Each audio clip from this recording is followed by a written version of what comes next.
जय श्री राधे, हरिओम। जय श्री कृष्ण। ओम नमो भगवते वासुदेवाय, हरिओम। जय श्री राधे।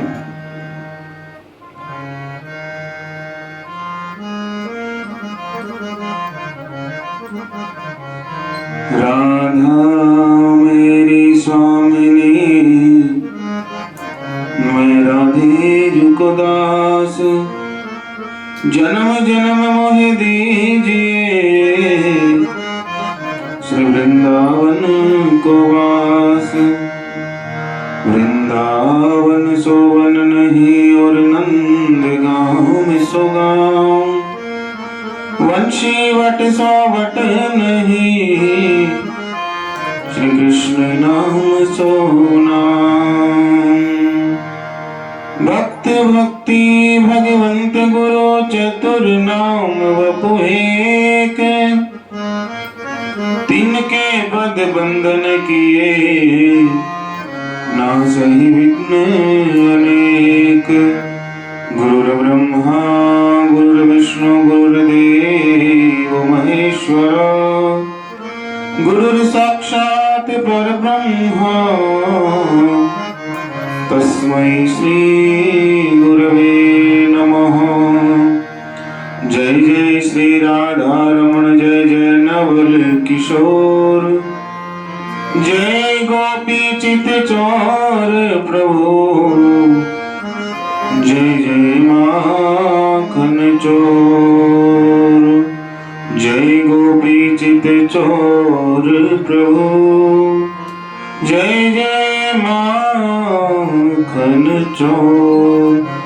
श्री वृंदावन बिहारी लाल की जय, श्री राधा रानी सरकार की जय। जय जय श्री राधे, जय जय श्री राधे श्याम। वंदे स्वैराद्भुतेहं तं चैतन्यं यत्प्रसादतः यावनाः सुमनायन्ते कृष्ण नाम प्रजल्पकाः। परम सौभाग्य, नित्य हम श्री श्री चैतन्य चरितावली का पावन श्रवण कर रहे हैं। उसी श्रृंखला में आज का हमारा प्रसंग है काजी की शरणागति। आज जो भगवान नाम में अवरोध उत्पन्न कर रहा था काजी, वो श्री गौर हरि जी के चरणों में अपने शरणागति देंगे, जिनकी अनुकंपा से यवन भी सच्चरित होकर के श्री कृष्ण के सुमधुर नामों का जप करने वाले बन जाते हैं। उन स्वच्छंद अद्भुत चेष्टाएं करने वाले श्री महाप्रभु चैतन्य देव के चरण कमलों में हम सब प्रणाम करते हैं। बिना मुकुट के राजा भी होते हैं, बिना शस्त्र के सेना भी लड़ सकती है। जो मुकुटधारी राजा अथवा महाराजा होते हैं, उनका तो प्राय जनता के ऊपर भय से आधिपत्य होता है। डर के कारण वे भीतर से उससे द्वेष भी रख सकते हैं और जनता कभी कभी उनके विरुद्ध बलवा भी कर सकती है, उपद्रव भी कर सकती है। किंतु जो बिना मुकुट के राजा होते हैं, उनका तो जनता के हृदयों पर आधिपत्य होता है। वे तो प्रेम से ही सभी लोगों को अपने वश में कर लेते हैं, किसी से द्वेष नहीं रखते, किसी से लड़ाई झगड़ा नहीं करते, अजात शत्रु होते हैं और वे प्रेम से सभी लोगों को अपने वश में कर लेते हैं।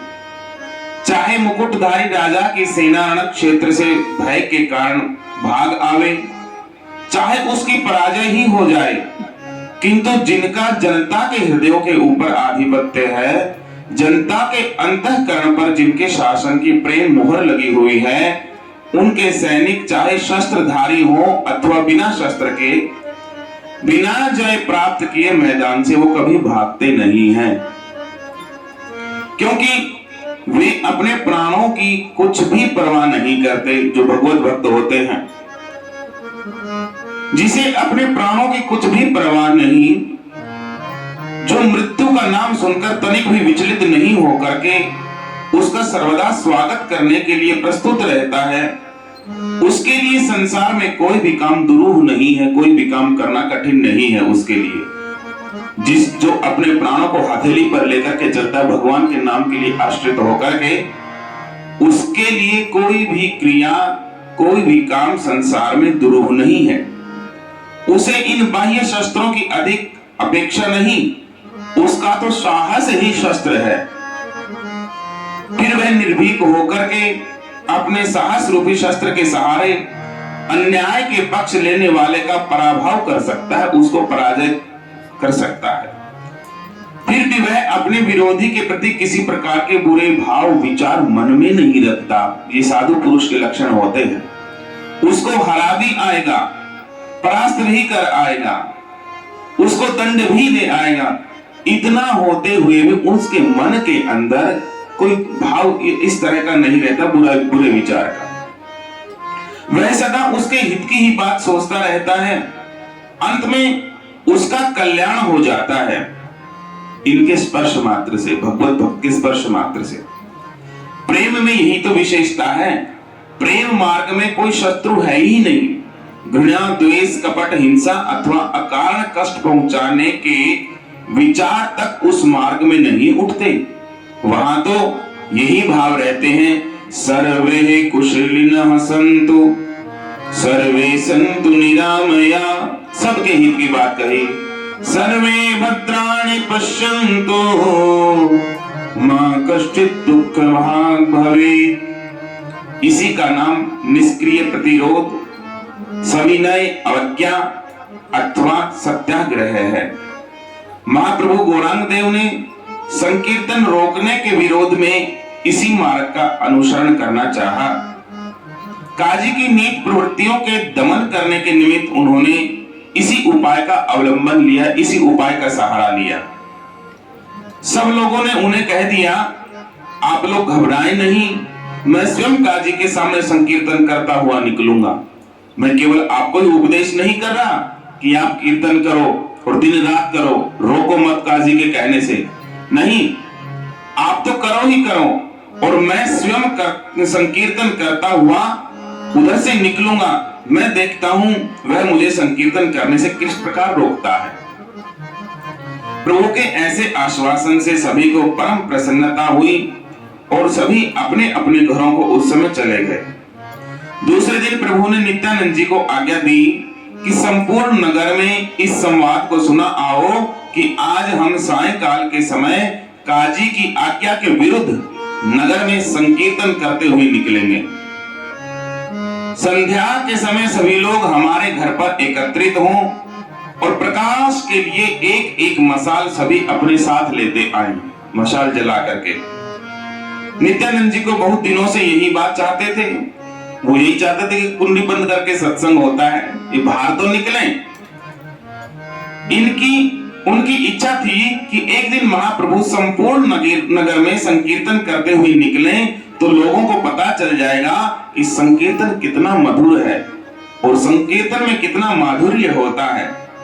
उन्हें विश्वास था कि जो लोग संकीर्तन का विरोध करते हैं, यदि वे लोग एक दिन भी गौरांग के प्रेम नृत्य को देख लेंगे, प्रेम में नाचते हुए इनको देख लेंगे, तो वे सदा के लिए गौरांग के तथा उनके संकीर्तन के भक्त बन जाएंगे।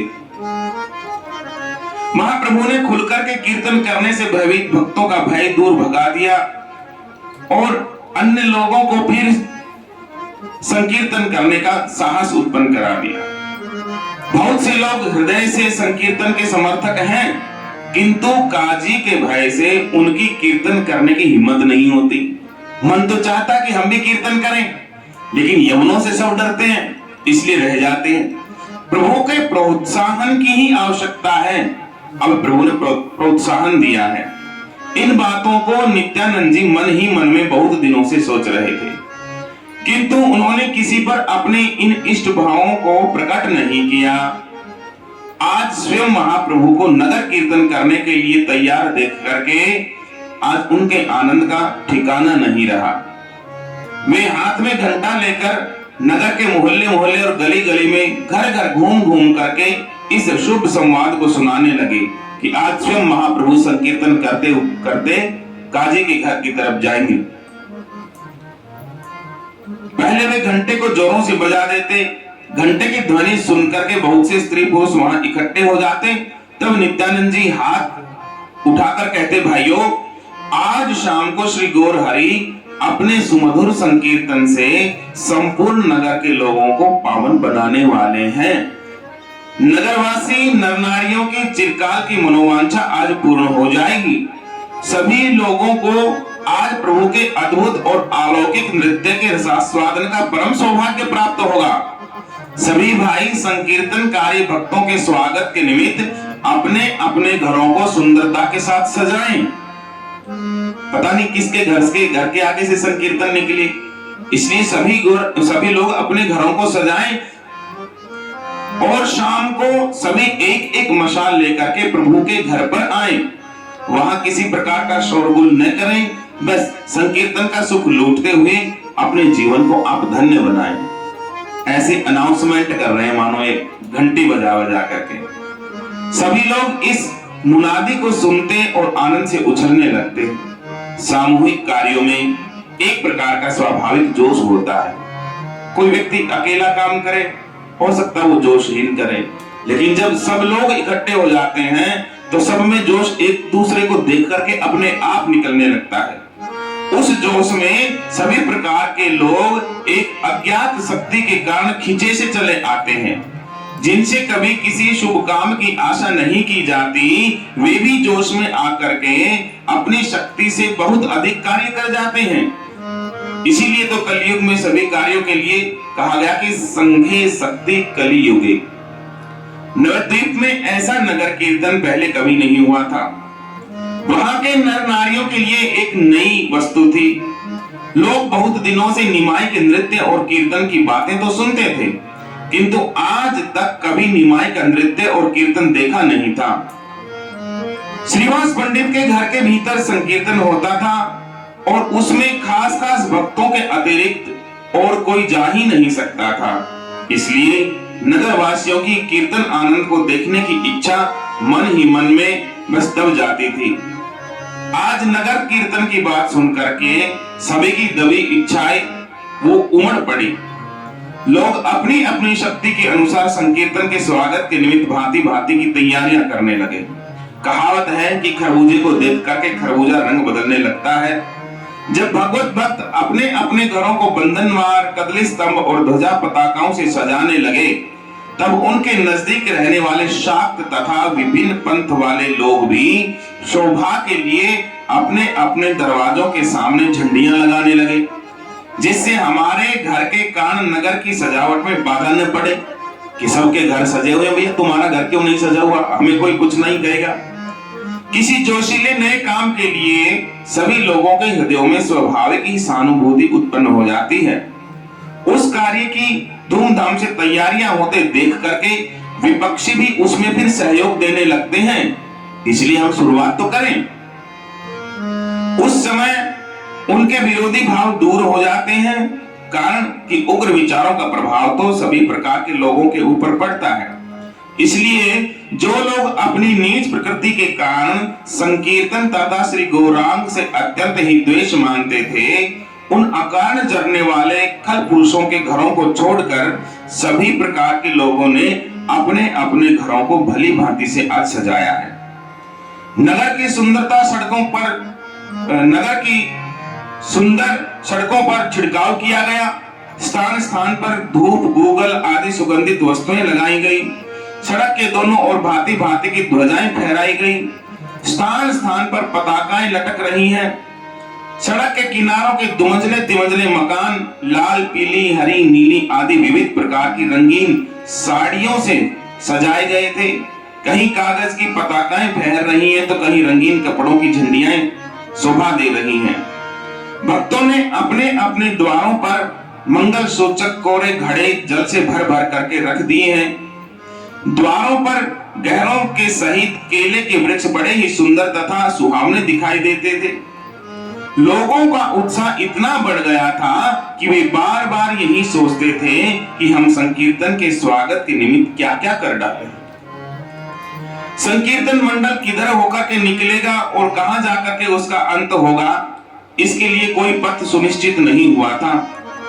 सभी अपनी अपनी भावनाओं के अनुसार यही समझते थे कि संकीर्तन की जो यात्रा आएगी वो हमारे द्वार की ओर होकर के फिर निकलेगी। सभी का अनुमान था हमें संकीर्तनकारी भक्तों के स्वागत सत्कार करने का सौभाग्य आज प्राप्त हो सकेगा। इसलिए वे महाप्रभु के सभी साथियों के स्वागतार्थ भांति भांति की सामग्रियां सजा सजा करके रखने लगे। इस प्रकार संपूर्ण नवद्वीप में चारों ओर आनंद ही आनंद छा गया। इतनी सजावट तैयारियां किसी महोत्सव पर अथवा किसी महाराज के आने पर नगर में भी नहीं होती थी कभी भी। चारों ओर धूमधाम मची हुई थी। भक्तों के हृदय मारे प्रेम के बांसों उछल रहे थे, इतने ऊंचे ऊंचे उछल रहे थे मानो। तैयारियां करते करते ही बात में संध्या हो गई। महाप्रभु भी घर के भीतर संकीर्तन की तैयारियां कर रहे थे। उन्होंने विशेष भक्तों को नगर कीर्तन की सभी व्यवस्थाएं समझा दी थी। कौन आगे रहेगा, कौन उनके पीछे रहेगा, कौन सबसे पीछे रहेगा, ये सभी बातें सभी को पहले ही समझा दी गई थी। किस संप्रदाय में कौन प्रधान नृत्यकारी होगा, ये सारी व्यवस्था पूर्व में बता दी थी। अब प्रभु के अंतरंग भक्त गदाधर ने महाप्रभु का आज श्रृंगार किया। प्रभु के घुंघराले काले काले बालों में भांति भांति के सुगंधित तेल डालकर उसका जूड़ा बनाया गया। उसमें मालती, चंपा आदि के सुगंधित पुष्प गूंथे गए। नासिका पर ऊर्ध्व पुंड्र तिलक लगाया गया। केसर कुमकुम की महीन बिंदियों से मस्तक तथा दोनों कपोलों के ऊपर पत्रावली बनाई गई। उनके अंग प्रत्यंग की सजावट इस प्रकार की गई कि एक बार कामदेव भी देख करके लज्जित हो उठता। महाप्रभु ने एक बहुत ही बढ़िया पीतांबर अपने शरीर पर आज धारण किया है। नीचे तक लटकती हुई थोड़ी किनारीदार चुन्नी हुई पीले रंग की धोती आज उन्होंने धारण की है। गदाधर ने घुटनों तक लटकने वाला एक बहुत ही बढ़िया हार प्रभु के गले में पहनाया है। उस हार के कारण प्रभु का तपाए हुए स्वर्ण के समान शरीर अत्यंत ही सुशोभित आज हो रहा है। मुख के अंदर पान की बीड़ी लगाई हुई थी। इससे बाईं तरफ का कपोल थोड़ा सा उठा हुआ प्रतीत होने लगा। दोनों अरुण अधर पान की लालिमा से और भी रक्त वर्ण के बन गए। उन्हें बिंबा फल की उपमा देने में कोई संकोच नहीं होता। कमान के समान दोनों कुटिल भ्रुकुटियों के मध्य में चारों ओर केसर लगा करके बीच में एक बहुत ही छोटी सी कुमकुम की बिंदी लगा दी। पीत वर्ण के शरीर में वह लाल बिंदी लाल रंग के हीरे की कनी की भांति दूर से ही चमक रही थी। इस प्रकार भली भांति श्रृंगार करके प्रभु घर से बाहर निकले। प्रभु के बाहर निकलते ही द्वार पर अपार भीड़ इकट्ठी हो गई। उसमें एकदम कोलाहल होने लगा, मानो समुद्र में आज ज्वर आ गया हो। सभी जोरों से हरि बोल हरि बोल हरि बोल ऐसा कह करके सभी दिशाएं मानो आज गूंजने लगी। लोग प्रभु के दर्शनों के लिए उतावले हो उठे। एक दूसरे को धक्का देकर सभी पहले प्रभुपाद के पाद पद्मों में निकट पहुंचना चाहते थे। प्रभु ने अपने दोनों हाथ उठा करके भीड़ को शांत हो जाने का संकेत किया। देखते ही देखते सर्वत्र सन्नाटा छा गया। उस समय ऐसा प्रतीत होने लगा मानो यहाँ कोई है ही नहीं। बंदे के ऊपर बंदा चढ़ा जा रहा था कि पहले मैं चरण स्पर्श करूं, लेकिन जब महाप्रभु ने हाथ हिलाया, संकेत किया, तो भीड़ एकदम शांत हो गई। ऐसा सन्नाटा छा गया कि मानो यहाँ पर कोई है ही नहीं। गदाधर ने प्रभु के दोनों चरणों में नुपुर बांध दिए। फिर क्रमशः सभी भक्तों ने अपने अपने पैरों में घुंघरू पहने। बाएं पैर को ठमका करके प्रभु ने नुपुरों की आज ध्वनि की। प्रभु के ध्वनि करते ही एक साथ ही सहस्त्रों भक्तों ने अपने अपने नुपुरों को बजाया। भीड़ में आनंद की तरंगे उठने लगी। भीड़ में स्त्री पुरुष, बालक वृद्ध तथा युवा सभी प्रकार के पुरुष शामिल थे। जाति पाति का कोई भेदभाव वहां था नहीं। जो भी चाहे आकर के संकीर्तन समाज में सम्मिलित हो सकता था, सभी को छूट थी। जाति पाति का कोई भेदभाव वहां नहीं था। किसी के लिए किसी प्रकार की कोई रोक टोक वहां पर नहीं थी। भीड़ में जितने भी आदमी थे प्राय सभी के हाथों में एक एक मशाल थी। लोगों की सूझ ठहरी, प्रकाश के लिए मशाल न लेकर के उस दिन मशाल ले चलने का एक प्रकार से ये माध्यम ही बन गया था। मानो सभी लोग मिलकर के अपनी अपनी शक्ति के अनुसार छोटे बड़े आलोक के द्वारा नवद्वीप के चिरकाल के छिपे हुए अज्ञान अंधकार को खोज खोज कर भगा देने के लिए मानो आज कटिबद्ध तैयार हो गए हैं। इसलिए सबने मशाल उठाई। किसी के हाथ में बड़ी मशाल थी तो किसी के हाथ में छोटी मशाल। किसी ने दोनों हाथों में दो दो मशालें ले रखी थी। छोटे छोटे बच्चे छोटी छोटी मशालें लिए हुए श्री हरि बोल हरि बोल हरि बोल कहते हुए उछलते हुए चल रहे थे। गोधूली का सुखमय समय था। आकाश मंडल में स्थित भगवान दीवानाथ गौरचंद्र के ऐसे ही रूप लावण्य से प्रभाव पाकर के अस्ताचल में मुंह छिपाने के लिए उद्योग कर रहे थे। सूर्य अस्त होने वाला था। लज्जा के कारण उनका संपूर्ण मुखमंडल रक्त वर्ण का हो गया था। इधर आकाश में अर्ध चंद्र उदित होकर के पूर्ण चंद्र के पृथ्वी पर अवतीर्ण होने की घोषणा करने लगा। शुक्ल पक्ष था, चांदनी रात्रि थी, ग्रीष्म काल का सुखद समय था। सभी प्रेम में उन्मत्त हुए हरि बोल कह करके चिल्ला रहे थे, गाते जा रहे थे। प्रभु ने भक्तों को नियम पूर्वक खड़े हो जाने का अब संकेत किया। सभी लोग पीछे हट गए। संकीर्तन करने वाले भक्त आगे खड़े हुए।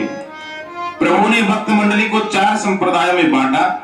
सबसे आगे वृद्ध सेनापति भक्ति सेना के महारथी भीष्म पितामह के तुल्य श्री अद्वैत आचार्य का संप्रदाय था। उस संप्रदाय के वे ही अग्रणी थे। इनके पीछे श्रीवास पंडित अपने दल बल के सहित डटे हुए थे।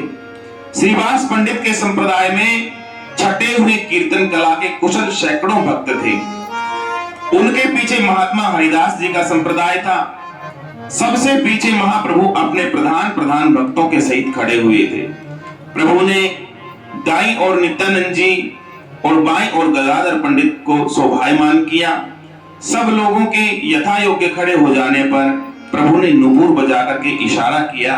बस प्रभु का संकेत पाना था कि ढोल और करतालों की मदद ध्वनि से आकाश मंडल गूंजने लगा। प्रेम वारुणी में पागल से बने हुए भक्त ताल स्वर के सहित गा गा करके नाच नृत्य करने लगे। उस समय किसी को तो अपने शरीर की सुधि नहीं रही और न बाह्य जगत का किसी को ज्ञान रहा। जिस तरह से भूत पिशाच से पकड़े जाने वाले मनुष्य होश हवास भुला करके नाचने कूदने लगते हैं, ठीक उसी प्रकार भक्तगण प्रेम में विभोर होकर के आज नृत्य करने लगे। किंतु कोई भी ताल स्वर से विपरीत नहीं जाता था। नहीं तो इतने लोग हों तो बेताले हो जाते हैं, बेस्मृह हो जाते हैं, लेकिन किसी की भी ताल नहीं टूटी। इतने भारी कोलाहल में सभी ताल स्वर के नियमों का भली भांति से पालन कर रहे थे। सभी के पैर एक साथ उठते थे। सभी के घुंघरुओं की आवाज एक साथ आती थी। घुंघरुओं की रुंझुन ध्वनि के साथ ढोल करताल और झांझ मंजीरों की आवाजें मिलकर के विचित्र प्रकार की एक स्वर लहरी को जन्म दे रही थी। एक संप्रदाय दूसरे संप्रदाय के बिल्कुल पृथक ही पदों का गायन करता था। वाद्य बजाने वाले भक्त नृत्य करते करते बाजे बजा रहे थे। ढोल बजाने वाले बजाते बजाते दोहरे हो जाते, पृथ्वी पर लौट लौट करके ढोल बजाने लगते।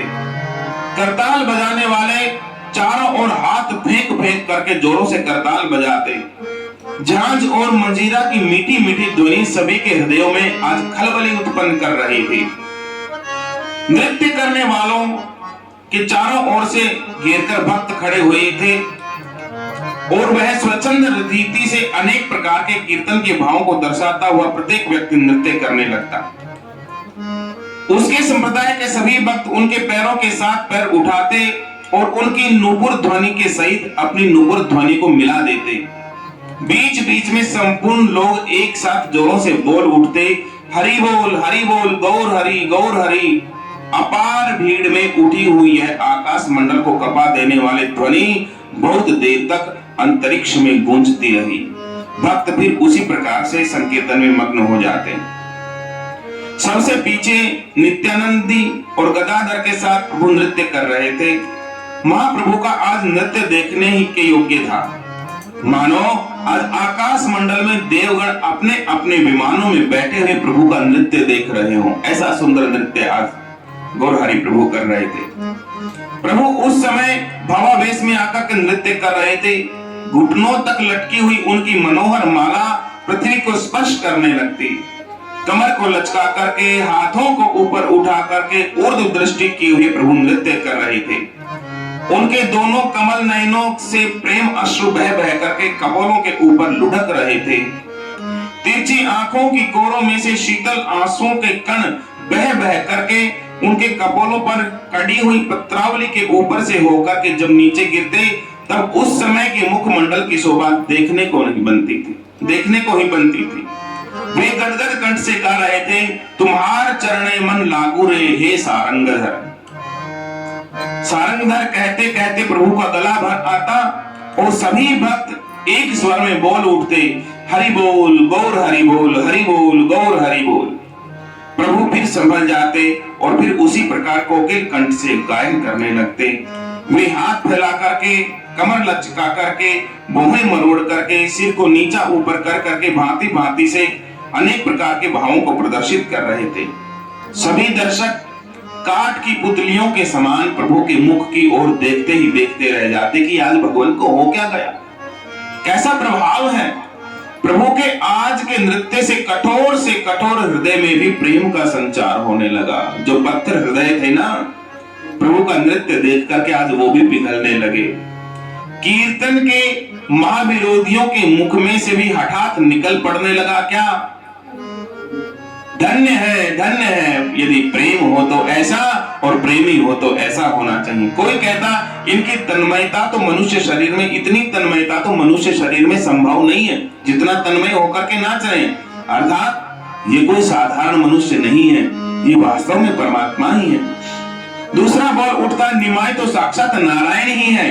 कोई कहता हमने तो ऐसा सुख अपने जीवन में आज तक कभी पाया ही नहीं जैसा इनके नृत्य और गायन को देख करके आज हमें सुख मिल रहा है। दूसरा जल्दी से बोल उठता, तुमने क्या, किसी ने भी ऐसा सुख आज तक कभी नहीं पाया। यह सुख तो देवताओं को भी दुर्लभ है, देवताओं को भी नहीं मिल पाता। वे भी इसके लिए सदा लालायित बने रहते हैं। वो भी सोचते हैं कि आज हम पृथ्वी पर होते और गौर की मंडली में शामिल होते तो उनके साथ रह करके ऐसा हम नृत्य करते। बोले वृंदावन बिहारी लाल की जय। अब ये कीर्तन करते करते कल वहां तक पहुंचेंगे, शेष चर्चा कर। जय जय श्यामा जय जय श्याम, जय जय श्री वृंदावन धाम। जय जय श्यामा जय जय श्याम, जय जय श्री वृंदावन धाम। पावन राधे तेरो नाम, पावन राधे तेरो नाम, पावन श्री वृंदावन धाम, पावन श्री वृंदावन धाम। जय जय श्यामा जय जय श्याम, जय जय श्री वृंदावन धाम। मेरी श्यामा मेरो श्यामा, मेरी श्यामा मेरो श्याम, मेरो श्री वृंदावन धाम, मेरो श्री वृंदावन धाम। जय जय श्यामा जय जय श्याम, जय जय श्री वृंदावन धाम। जय बरसानो जय नंदगांव, जय बरसानो जय नंदगांव। श्री यमुना जी ललित लला, श्री यमुना जी ललित लला। जय जय श्यामा जय जय श्याम, जय जय श्री वृंदावन धाम। यह जोड़ी अभी चले अभिराम, यह जोड़ी